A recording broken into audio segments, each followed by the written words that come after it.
Hello friends, നമ്മൾ ഇന്ന് G S ടിയിൽ പ്ലേസ് ഓഫ് സപ്ലൈ എന്നുള്ള ടോപ്പിക്കാണ് പഠിക്കാൻ പോകുന്നത്. അപ്പോൾ പ്ലേസ് ഓഫ് സപ്ലൈ എന്തിനാണ് പഠിക്കേണ്ടതെന്ന് അറിയണ്ടേ ആദ്യം. പ്ലേസ് ഓഫ് സപ്ലൈ എന്തിനാണ് പഠിക്കണമെന്ന് വെച്ചാൽ നമുക്കറിയാം two different types of supply ആണുള്ളത്. അതായത് ഐദർ ഇൻഡർസ്റ്റേറ്റ് സപ്ലൈ അല്ലെങ്കിൽ ഇൻട്രാസ്റ്റേറ്റ് സപ്ലൈ അല്ലേ. ഒന്നോ ഒരു സപ്ലൈ എന്ന് പറയുന്നത് ഇൻട്രാസ്റ്റേറ്റ് സപ്ലൈ ആയിരിക്കണം. ഇൻട്രാസ്റ്റേറ്റ് സപ്ലൈ ആണെങ്കിൽ നമ്മൾ SGST, CGST അല്ലെങ്കിൽ UTGST ആൻഡ് CGST കളക്ട് ചെയ്യും. ഇൻഡർസ്റ്റേറ്റ് സപ്ലൈ ആണെങ്കിൽ IGST കളക്ട് ചെയ്യും. അപ്പോൾ ഏത് ടൈപ്പ് സപ്ലൈ ആണ്, അതായത് സപ്ലൈയുടെ നേച്ചർ ഏതാണെന്ന് അറിഞ്ഞാൽ മാത്രമേ നമുക്ക് കറക്റ്റ് ആയിട്ടുള്ള ടാക്സ് കളക്ട് ചെയ്യാൻ പറ്റുള്ളൂ.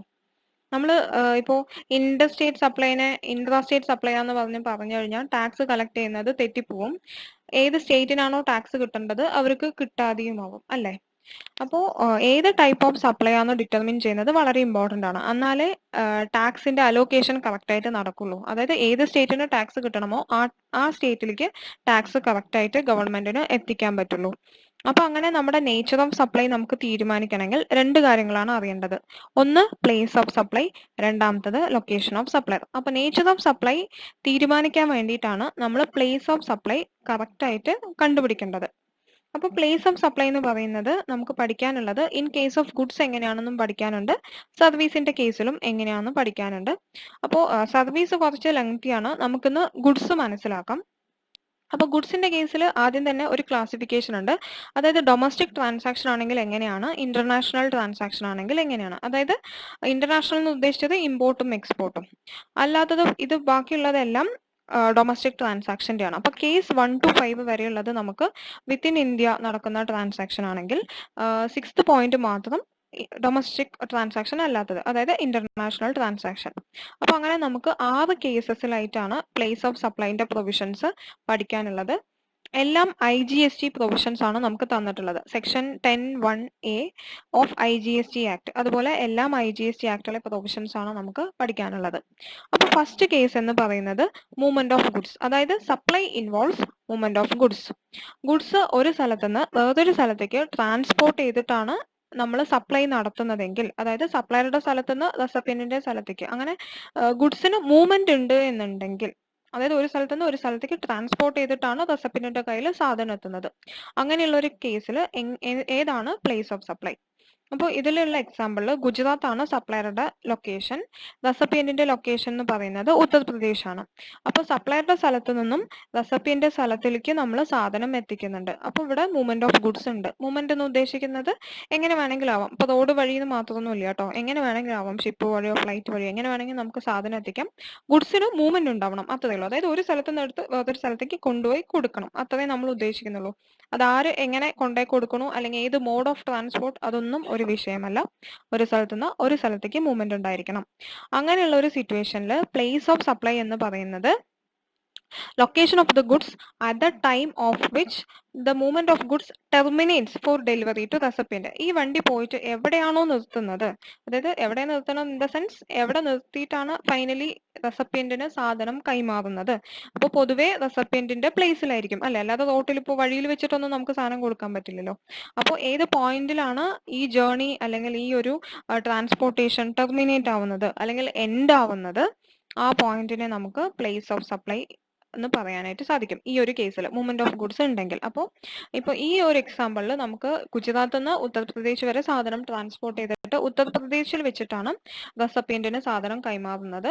അതുകൊണ്ട് തന്നെ ഉത്തർപ്രദേശ് ആണ് ഈ ഒരു സിറ്റുവേഷനിൽ പ്ലേസ് ഓഫ് സപ്ലൈ.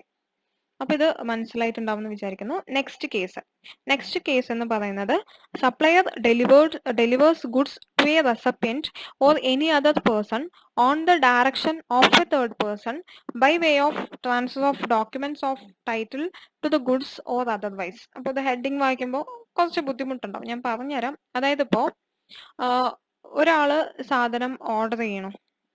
അപ്പൊ ഞാനൊരു സാധനം ഓർഡർ ചെയ്തു, ഞാൻ ഗുജറാത്തിൽ നിന്ന് സാധനം കൊണ്ടുവരാൻ പറഞ്ഞു. പക്ഷെ എനിക്കല്ല തരേണ്ടത്, പകരം എൻ്റെ കസ്റ്റമർക്ക് നേരിട്ട് കൊടുത്തോളാനാണ് പറയുന്നത്. അപ്പൊ ഞാൻ ഗുജറാത്തിൽ നിന്ന്, കേരളത്തിലിരിക്കുന്ന ഞാൻ ഗുജറാത്തിലുള്ള ആളോട് എൻ്റെ സപ്ലയറോട് സാധനം സപ്ലൈ ചെയ്യാൻ പറയാണ്. പക്ഷെ എനിക്കല്ല സാധനം തരേണ്ടത്, പകരം അയാൾ മഹാരാഷ്ട്രയിലുള്ള എൻ്റെ ക്ലയന്റിന് നേരിട്ട് സാധനം കൊടുത്താൽ മതി. അപ്പൊ ഇവിടെ 3 പേര് ഇൻവോൾവ് ആണ്. അതായത് ആക്ച്വൽ സപ്ലയർ, ഞാനാണ് ആ സപ്ലയറുടെ നിന്ന് സാധനം വാങ്ങിക്കുന്നത്. പക്ഷെ ഗുഡ്സ് എത്തുന്നത് എവിടെയാണ്? എൻ്റെ ക്ലയന്റിന്റെ അടുത്ത്. എൻ്റെ ക്ലയന്റ് എവിടെയാണ്? ഇപ്പോ മഹാരാഷ്ട്രയിൽ അല്ലെ? അപ്പോൾ അങ്ങനെയുള്ള ഒരു സിറ്റുവേഷനിൽ പ്ലേസ് ഓഫ് സപ്ലൈ ഏതാണ് എന്നുള്ളതാണ് ചോദ്യം. അപ്പൊ ഇവിടെ ട്രാൻസാക്ഷൻ ആക്ച്വലി 2 ട്രാൻസാക്ഷൻസ് ഇവിടെ നടക്കുന്നുണ്ട്. ഒന്ന് ഞാനും അതുപോലെ തന്നെ ഗുജറാത്തിലുള്ള എൻ്റെ സപ്ലയറും തമ്മിൽ, രണ്ടാമത്തെ ട്രാൻസാക്ഷൻ ഞാനും മഹാരാഷ്ട്രയിലുള്ള എൻ്റെ ക്ലയന്റും തമ്മിൽ. അപ്പൊ ഇതിൽ ഫസ്റ്റത്തെ ട്രാൻസാക്ഷൻ ആണ് ഇവിടെ നമ്മൾ പറയുന്നത്. ഓക്കെ, ഫസ്റ്റത്തെ ട്രാൻസാക്ഷൻ എന്താണ്? ഗുജറാത്തിലുള്ള എൻ്റെ സപ്ലയറോട് ഞാൻ മഹാരാഷ്ട്രയിലുള്ള എൻ്റെ ക്ലയന്റിന് സാധനം സപ്ലൈ ചെയ്യാനായിട്ട് പറയണം. അപ്പോൾ തേർഡ് പേഴ്സൺ എന്ന് പറയുന്നത് ഞാനാണ്. കേരളയിലുള്ള എന്നെയാണ് തേർഡ് പേഴ്സൺ എന്ന് ഉദ്ദേശിക്കുന്നത്. അപ്പോൾ സപ്ലയർ അതായത് ഗുജറാത്ത്. ഓക്കെ, അപ്പൊ Gujarat delivers goods to a recipient in the sense ഇവിടെ നമ്മൾ Maharashtra or any other person on the direction of third person എന്ന് പറയുന്നത് ഞാനാണ് ഇവിടെ സാധനം സപ്ലൈ ചെയ്യാനായിട്ട് പറഞ്ഞിട്ടുള്ളത്. അപ്പോൾ ഈ ഒരു കേസിൽ പ്ലേസ് ഓഫ് സപ്ലൈ എന്ന് പറയുന്നത് തേർഡ് പേഴ്സന്റെ പ്രിൻസിപ്പൽ പ്ലേസ് ഓഫ് ബിസിനസ് ആണ്, അതായത് കേരളയായിരിക്കും. കാരണം ഇവിടെ ട്രാൻസാക്ഷൻ ആക്ച്വലി നടക്കുന്നത് ഞാനും ഗുജറാത്തിലുള്ള എൻ്റെ സപ്ലയറും തമ്മിലാണ് അല്ലെ? മറ്റേ ആൾക്ക് ഞാൻ സാധനം കൊടുക്കാൻ പറഞ്ഞു എന്നുള്ളത് ശരിയാണ്, പക്ഷെ ഞാനാണല്ലോ ഈ സപ്ലയറുമായിട്ട് ഡീൽ ചെയ്യുന്നത്. അതുകൊണ്ട് തന്നെ ആ ഒരു ട്രാൻസാക്ഷനിൽ പ്ലേസ് ഓഫ് സപ്ലൈ എന്ന് പറയുന്നത് കേരളയായിരിക്കും. പിന്നെ ഇവിടെ നടക്കുന്ന സെക്കൻഡറി ട്രാൻസാക്ഷൻ എന്ന് പറയുന്നത് എന്താണ്? ഞാനും മഹാരാഷ്ട്രയിലുള്ള എൻ്റെ ക്ലയന്റും തമ്മിൽ അല്ലെ? ആ ഒരു ട്രാൻസാക്ഷനെ കുറിച്ച് അവർ ഇവിടെ പറയുന്നില്ല. അത് ആക്ച്വലി ഏത് കേസിൽ വരും? അത് ഫസ്റ്റ് കേസിൽ വരും. അതായത് അത് സെക്ഷൻ 10(1)(a) പ്രകാരമുള്ളതിലാ പെടുക. കാരണം ആ ഒരു കേസിൽ കേരളയിലുള്ള ഞാനും മഹാരാഷ്ട്രയിലുള്ള എൻ്റെ ക്ലയന്റും തമ്മിലാണ് അവിടെ ഡീൽ ഉള്ളത്. അതുകൊണ്ട് തന്നെ ഞാനല്ല സാധനം ട്രാൻസ്പോർട്ട് ചെയ്യുന്നത്, നേരിട്ട് ഗുജറാത്തിൽ നിന്ന് വരുന്നു എന്നുള്ളത് ഒരു പ്രശ്നമല്ല. ആ ഒരു കേസിൽ അപ്പോൾ പ്ലേസ് ഓഫ് സപ്ലൈ മഹാരാഷ്ട്രയായിട്ടും വരും. അതായത് 2 ട്രാൻസാക്ഷൻസ് ഉണ്ട്. ഫസ്റ്റ് ട്രാൻസാക്ഷനെ കുറിച്ച് ഡിസ്കസ് ചെയ്യുന്നതാണ് ഈ ഒരു സ്ലൈഡ്, അതായത് കേരളയും ഗുജറാത്തും തമ്മിൽ. സെക്കൻഡ് ട്രാൻസാക്ഷനെ കുറിച്ച് ഡിസ്കസ് ചെയ്യുന്നത് ഫസ്റ്റത്തെ സ്ലൈഡിൽ നമ്മൾ ഓൾറെഡി ഡിസ്കസ് ചെയ്തു. ഓക്കെ, ഇനി ഒരു എക്സാമ്പിളും കൂടെ ഉണ്ട്, ഇതും കൂടെ നോക്കുമ്പോൾ മനസ്സിലാവും. അതായത് സപ്ലയർ എ ഇൻ ന്യൂഡൽഹിയിലാണ് ഒരു സപ്ലയർ ഉള്ളത്. Third person B in Haryana. Okay, B പറഞ്ഞിട്ടൊരാള് ഹരിയാനയിലുണ്ട്. ഹരിയാനയിലുള്ള ആൾ എന്താ ചെയ്യുന്നത്? ഗിവ്സ് ഇൻസ്ട്രക്ഷൻസ് ടു സപ്ലയർ അല്ലെ? ഹരിയാനയിലുള്ള ആള് ന്യൂഡൽഹിയിലുള്ള സപ്ലയറോട് ഇൻസ്ട്രക്ഷൻസ് കൊടുക്കുകയാണ്. എന്താണ് ഇൻസ്ട്രക്ഷൻസ് കൊടുക്കുന്നത്? സി എന്ന് പറയുന്ന റെസിപ്പിയന്റിന്, അതായത് ന്യൂഡൽഹിയിലുള്ള റെസിപ്പിയന്റിന് സാധനം കൈമാറാനാണ് പറയുന്നത്. ഇവർ രണ്ടുപേരും ഡൽഹിയിലാണല്ലോ. വെറുതെ സാധനം ഹരിയാന വരെ കൊണ്ടുവന്നിട്ട് വീണ്ടും ഡൽഹിയിലേക്ക് ട്രാൻസ്പോർട്ട് ചെയ്യേണ്ട ആവശ്യമില്ല. അതുകൊണ്ടാണ് അങ്ങനെ ഇൻസ്ട്രക്ഷൻസ് കൊടുത്തിട്ടുള്ളത്. അപ്പൊ ഇതില് എയും ബിയും തമ്മിൽ ഒരു കോൺട്രാക്ട് ഉണ്ട്. ആ കോൺട്രാക്റ്റിനെ കുറിച്ചാണ് നമ്മൾ ഇവിടെ ശരിക്കും ഡിസ്കസ് ചെയ്യുന്നത്. ആ ഒരു ട്രാൻസാക്ഷനിൽ ഏതാണ് പ്ലേസ് ഓഫ് സപ്ലൈ എന്നുള്ളതാണ് നമ്മളിവിടെ ഡിസ്കസ് ചെയ്യുന്നത്. അപ്പൊ പ്ലേസ് ഓഫ് സപ്ലൈ എന്ന് പറയുന്നത് തേർഡ് പേഴ്സന്റെ പ്ലേസ് ആയിരിക്കും. കാരണം സാധനം എനിക്ക് കിട്ടുന്നില്ല എങ്കിലും ഞാനാണല്ലോ ഇത് ഓർഡർ ചെയ്തത്. അതുകൊണ്ട് പ്ലേസ് ഓഫ് സപ്ലൈ എന്ന് പറയുന്നത് ഹരിയാന ആയിരിക്കും. ഇനി ഇതിൽ ഇല്ലാത്തൊരു കാര്യം, ഇപ്പോ ഇവിടെ ശരിക്കും ഇവർ തമ്മിലും ഒരു കോൺട്രാക്ട് ഉണ്ടായിരിക്കും അല്ലെ? അല്ലാതെ വെറുതെ സാധനം കൊണ്ടു കൊടുക്കാൻ പറയില്ലല്ലോ. നമ്മൾ ഇവരോട് നേരത്തെ പറഞ്ഞു വെച്ചിട്ടുണ്ടാവും. അപ്പൊ റെസിപ്പിയന്റ് സിയും ബിയും തമ്മിൽ ഒരു കോൺട്രാക്ട് ഉണ്ടാവും. അതിൽ പ്ലേസ് ഓഫ് സപ്ലൈ എന്ന് പറയുന്നത് ഇതായിരിക്കും. ആ ട്രാൻസാക്ഷൻ ഈ സ്ലൈഡിൽ കവർ ആവുന്നില്ല, ഈ ഒരു സെക്ഷനിൽ കവർ ആവുന്നില്ല. അത് മുന്നത്തെ സെക്ഷനിൽ ഓൾറെഡി കവേർഡായി, മൂവ്മെന്റ് ഓഫ് ഗുഡ്സ് എന്നുള്ളതിൽ കവേർഡായി. അപ്പൊ ആ ഡിഫറൻസ് നല്ലോണം ശ്രദ്ധിച്ച് മനസ്സിലാക്കുക. ഞാൻ പറഞ്ഞത് നിങ്ങൾക്ക് മനസ്സിലായിണ്ടാവും എന്ന് വിചാരിക്കുന്നു. ഇല്ലെങ്കിൽ ഒന്നുകൂടെ ഒന്ന് ശ്രദ്ധിച്ച് നോക്കിക്കഴിഞ്ഞാൽ നിങ്ങൾക്ക് അത് ക്ലിയർ ആവും. ഓക്കെ, അടുത്ത കേസിലേക്ക് പോവാം. നോ മൂവ്മെന്റ് ഓഫ് ഗുഡ്സിന് മൂവ്മെന്റേ ഇല്ല. അപ്പൊ അതെങ്ങനെയായിരിക്കും അല്ലെ? ഇപ്പൊ ഫോർ എക്സാമ്പിൾ ഞാൻ ഒരു ബിൽഡിംഗ് പർച്ചേസ് ചെയ്യാണ്, ഒരു ഓഫീസ് തുടങ്ങാനായിട്ട് ഞാനൊരു ബിൽഡിംഗ് പർച്ചേസ് ചെയ്യാണ്. അപ്പൊ ബിൽഡിംഗ് വാങ്ങിക്കുമ്പോൾ തന്നെ അതിന്റെ ഉള്ളിൽ ഒരുപാട് ഫർണിച്ചറും കാര്യങ്ങളൊക്കെ ഉണ്ടായിരുന്നു. ഫർണിച്ചറും കമ്പ്യൂട്ടറും ഒക്കെ അവരെന്നെ എനിക്ക് തന്നിട്ടുണ്ട് വിചാരിക്കാം. അപ്പൊ ഞാൻ ബിൽഡിങ്ങിനോടൊപ്പം തന്നെ ആ ഫർണിച്ചറും പർച്ചേസ് ചെയ്യുന്നുണ്ട്. ബിൽഡിങ്ങിന് GST ഇല്ല, പക്ഷെ ഫർണിച്ചറിനൊക്കെ GST ഉണ്ടല്ലോ. അവിടെ ഗുഡ്സ് മൂവ് ചെയ്തിട്ടുമില്ല. ഞാൻ ബിൽഡിംഗ് അപ്പാടെ അങ്ങനെ വാങ്ങിച്ചു അല്ലെ, ഫർണിച്ചറോടുകൂടി വാങ്ങിച്ചു. അപ്പൊ ഈ ഒരു കേസിൽ മൂവ്മെന്റ് ഓഫ് ഗുഡ്സ് ഇല്ല, അതായത് ഗുഡ്സിന് യാതൊരുവിധ മൂവ്മെന്റും ഇല്ല. അങ്ങനെയാണെന്നുണ്ടെങ്കിൽ പ്ലേസ് ഓഫ് സപ്ലൈ എന്ന് പറയുന്നത് location of goods at the time of delivery to recipient. അപ്പൊ ഓഫീസിന്റെ സ്പേസ് അതന്നെ, അതായത് ഗുഡ്സ് എവിടെയാണോ ഉണ്ടായിരുന്നത്, റെസിപ്പിയന്റിന് എവിടെ നിന്നാണോ ആ സാധനം കിട്ടിയത്, അതായത് ഗുഡ്സ് എവിടെയാണോ ഉണ്ടായിരുന്നത്, അതാണ് പ്ലേസ് ഓഫ് സപ്ലൈ. അപ്പൊ ഞാൻ പറയുന്ന എക്സാമ്പിളിൽ എന്റെ ആ ഓഫീസ്, ആ ബിൽഡിംഗ് എവിടെയാണോ, ഏത് സ്ഥലത്ത് സിറ്റുവേറ്റ് ചെയ്യണോ, ഏത് സ്റ്റേറ്റിൽ സിറ്റുവേറ്റ് ചെയ്യണോ, അതാണ് പ്ലേസ് ഓഫ് സപ്ലൈ.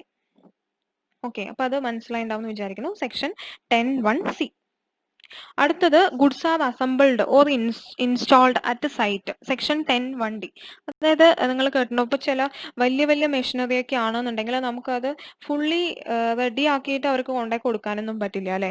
പകരം എങ്ങനെയാ ചെയ്യുക, അവർ പാർട്ടായിട്ട് ഉണ്ടാക്കിയിട്ട് സ്ഥലത്ത് കൊണ്ടുപോയിട്ട് അത് ഫുള്ളി ഇൻസ്റ്റാൾ ചെയ്ത് ഇതാക്കി കൊടുക്കും. ഇപ്പോൾ എക്സാമ്പിൾ പറയുകയാണെങ്കിൽ വലിയ മെഷീനറി അല്ലെങ്കിൽ ഇപ്പോൾ ലിഫ്റ്റ്, എസ്കലേറ്റർ അങ്ങനെയുള്ള സാധനങ്ങളൊക്കെ എനിക്ക് തോന്നുന്നു അവർ അവിടെ ആ പ്ലേസിൽ പോയിട്ടല്ലേ അത് നമുക്ക് ഫിറ്റ് ചെയ്തൊക്കെ കൊടുക്കാൻ സാധിക്കുള്ളൂ.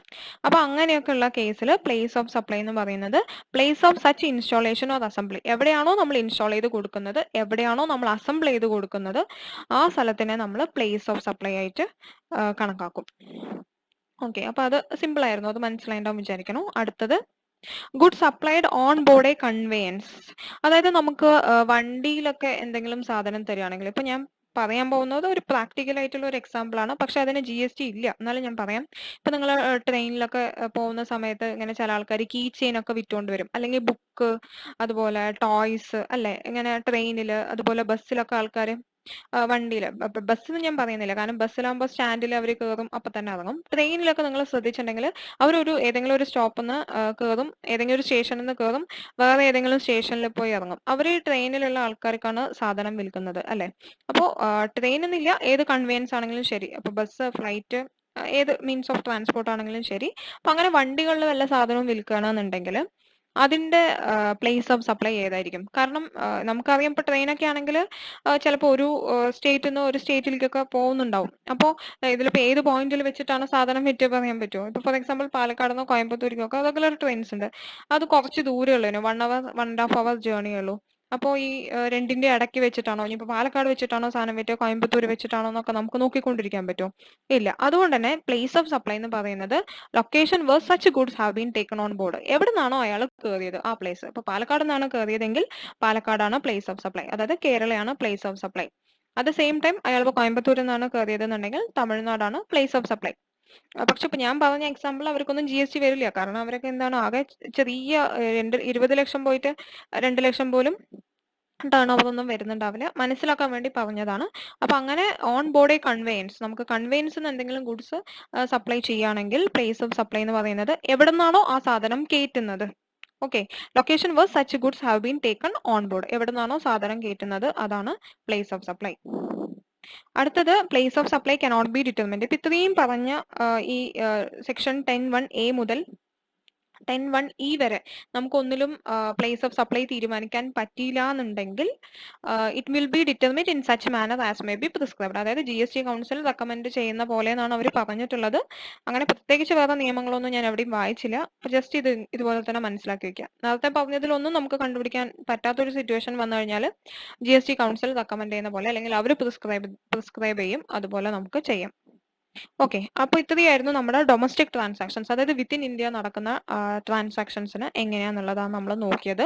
അടുത്തത് നമുക്ക് എക്സ്പോർട്ട് ഇമ്പോർട്ടിന്റെ കേസിൽ, അതായത് ഇന്റർനാഷണൽ ട്രാൻസാക്ഷൻ ആണെങ്കിൽ, അപ്പൊ അത് സെക്ഷൻ 11-ലാണ് പറയുന്നത്. ഇമ്പോർട്ട് ആണെങ്കിൽ place where importer is located. അപ്പൊ ഇമ്പോർട്ട് എന്ന് പറയുമ്പോൾ ഇന്ത്യക്ക് ഉള്ളിലേക്ക് ഇമ്പോർട്ട് ചെയ്യണം അല്ലെ. അപ്പൊ ഇമ്പോർട്ടിന്റെ കേസിൽ നമുക്ക് IGSTയും വരും, അതേപോലെ തന്നെ കസ്റ്റംസ് ഡ്യൂട്ടിയും വരും, രണ്ടും അടയ്ക്കാനുണ്ട്. അപ്പൊ എനിവേ ഇമ്പോർട്ടിന്റെ കേസിൽ പ്ലേസ് ഓഫ് സപ്ലൈ എന്ന് പറയുന്നത് ഇമ്പോർട്ടറുടെ ലൊക്കേഷൻ ആണ്, ഇമ്പോർട്ട് ചെയ്യുന്ന വ്യക്തിയുടെ ലൊക്കേഷൻ ആണ്. എക്സ്പോർട്ടിന്റെ കേസിൽ ഇന്ത്യക്ക് പുറത്തുള്ള ഡെസ്റ്റിനേഷൻ എങ്ങോട്ടാണോ നമ്മൾ എക്സ്പോർട്ട് ചെയ്യുന്നത് അതിനെയാണ് പ്ലേസ് ഓഫ് സപ്ലൈ ആയിട്ട് കണക്കാക്കുക. അത്രയേ ഉള്ളൂ. അപ്പോൾ ഇന്റർനാഷണൽ ട്രാൻസാക്ഷനിൽ രണ്ട് കേസുകൾ, ഒന്ന് ഇമ്പോർട്ടിന്റെ കേസും ഒന്ന് എക്സ്പോർട്ടിന്റെ കേസും. അപ്പോൾ place of supply of goods എന്നുള്ള ടോപ്പിക് ഓൾമോസ്റ്റ് കംപ്ലീറ്റ് ആയിട്ടുണ്ട്. അപ്പൊ ഞാൻ എന്നെ കൊണ്ടാവുന്ന രീതിയിൽ എല്ലാം കൂടെ ഒരൊറ്റ സ്ലൈഡിൽ ഇട്ടുണ്ട്, നിങ്ങൾക്ക് ഇത് യൂസ്ഫുൾ ആയിരിക്കും എന്ന് വിചാരിക്കണം. അപ്പോൾ place of supply in case of goods ആണെങ്കിൽ, അത് ഡൊമസ്റ്റിക് ട്രാൻസാക്ഷൻസ് ആണെങ്കിൽ നമുക്ക് 5 6 ഉണ്ട്. 6ാമത്തെ പിന്നെ മറ്റേ ഏത് വഴിയിലും നമുക്ക് കണ്ടുപിടിക്കാൻ പറ്റിയിട്ടില്ലെങ്കിൽ എന്നുള്ളതായിരുന്നു, അതുകൊണ്ടാണ് ഞാൻ അത് ഇട്ടിട്ടില്ല. അതുകൂടെ വേണമെന്നുള്ളവർ അതുകൂടെ ചേർക്കാം, ലാസ്റ്റ് പറഞ്ഞ കേസ്. പിന്നെ ഇന്റർനാഷണൽ ട്രാൻസാക്ഷൻസ് ആണെങ്കിൽ 2 അപ്പോൾ first involves movement of goods ആണെങ്കിൽ place where movement terminates for delivery to the recipient, എവിടെ വെച്ചിട്ടാണോ റെസിപ്പിയന്റിന് കൈമാറാൻ വേണ്ടി ആ ട്രാൻസ്പോർട്ടേഷൻ എവിടെയാണോ ടെർമിനേറ്റ് ആവുന്നത് ആ പോയിന്റ് ആണ് പ്ലേസ് ഓഫ് സപ്ലൈ എന്ന് പറയുന്നത്. Deliver to the recipient on the direction of third പേഴ്സന്റെ ഡയറക്ഷൻ പ്രകാരം ഒരാൾക്ക് സാധനം കൊടുത്തിട്ടുണ്ടെങ്കിൽ തേർഡ് പേഴ്സന്റെ ലൊക്കേഷൻ ആണ്, അല്ലെങ്കിൽ അവരുടെ പ്രിൻസിപ്പൽ പ്ലേസ് ഓഫ് ബിസിനസ് ആണ് പ്ലേസ് ഓഫ് സപ്ലൈ ആയിട്ട് കണക്കാക്കുക. Where supply involves involves no movement of ഗുഡ്സിന് യാതൊരു മൂവ്മെന്റും ഇല്ല എന്നുണ്ടെങ്കിൽ എവിടെയാണോ നമുക്ക് സാധനം കിട്ടുന്നത്, എവിടെയാണോ റെസിപ്പിയന്റിന് ആ ഡെലിവറി നടന്നിട്ടുള്ളത് ആ സ്ഥലമാണ് പ്ലേസ് ഓഫ് സപ്ലൈ ആയിട്ട് എടുക്കുക. പിന്നെ goods are assembled or installed at site. നമ്മൾ ഒരു സൈറ്റിൽ പോയിട്ട് അവിടെ ഇൻസ്റ്റാൾ ചെയ്ത് കൊടുക്കുകയാണ് അല്ലെങ്കിൽ അവിടെ അസംബിൾ ചെയ്ത് കൊടുക്കുകയാണെന്നുണ്ടെങ്കിൽ എവിടെയാണോ ഇൻസ്റ്റാൾ ചെയ്യുന്നത് അല്ലെങ്കിൽ എവിടെ നിന്നാണോ നമ്മൾ അസംബിൾ ചെയ്യുന്നത് അതിനെയാണ് പ്ലേസ് ഓഫ് സപ്ലൈ ആയിട്ട് എടുക്കുക.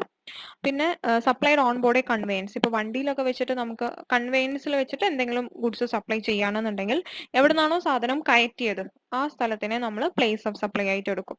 അടുത്തതാണ് ഡൊമസ്റ്റിക് ട്രാൻസാക്ഷന്റെ കേസിൽ പറഞ്ഞത്. പിന്നെ ഇന്റർനാഷണൽ ട്രാൻസാക്ഷൻസ്. ഇന്റർനാഷണൽ ട്രാൻസാക്ഷനിൽ രണ്ടെണ്ണം, ഒന്ന് ഇമ്പോർട്ടും എക്സ്പോർട്ടും. ഇമ്പോർട്ടിന്റെ കേസിൽ ഇമ്പോർട്ടറുടെ ലൊക്കേഷൻ ആണ് പ്ലേസ് ഓഫ് സപ്ലൈ. എക്സ്പോർട്ടിന്റെ കേസിൽ ലൊക്കേഷൻ ഔട്ട്സൈഡ് ഇന്ത്യ. ഏത് രാജ്യത്തേക്കാണോ എക്സ്പോർട്ട് ചെയ്യുന്നത് അതിനെയാണ് നമ്മൾ പ്ലേസ് ഓഫ് സപ്ലൈ ആയിട്ട് എടുക്കുക. അപ്പോൾ നമ്മൾ ഇന്ന് place of supply in case of goods ആണ് നോക്കിയത്. അടുത്തത് സർവീസ് ആണ്. സർവീസ് കുറേയും കൂടെ നമുക്ക് പഠിക്കാനുണ്ട്, കുറച്ചും കൂടെ ലെങ്തി ടോപ്പിക് ആണ്. അപ്പൊ നമുക്കത് നെക്സ്റ്റ് ക്ലാസ്സിൽ ഡിസ്കസ് ചെയ്യാം. ഇന്നത്തെ ക്ലാസ് എല്ലാവർക്കും മനസ്സിലായിട്ടുണ്ടാവും എന്ന് വിചാരിക്കുന്നു. Thank you.